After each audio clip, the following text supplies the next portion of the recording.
Hello everybody, welcome back. Today as well we have got you another video. In this video I'll show you how you can lock Google Keep notes on your phone. But before that, please do make sure to like our video, subscribe our channel, and yes, without any further delay, let's get into it.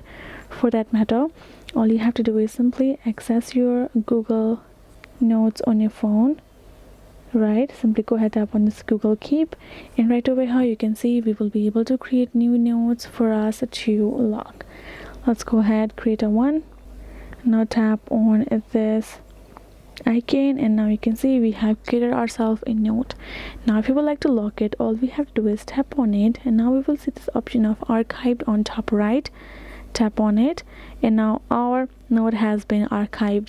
So that is how you can simply lock it. So whenever you go back, let's remove all of it and open our Google Keep again. You won't have that note of yours. To get it back, you have to go on three horizontal line on top, right, left, go ahead in the archive section, and now you will be able to find a note right over there, and which is basically locked.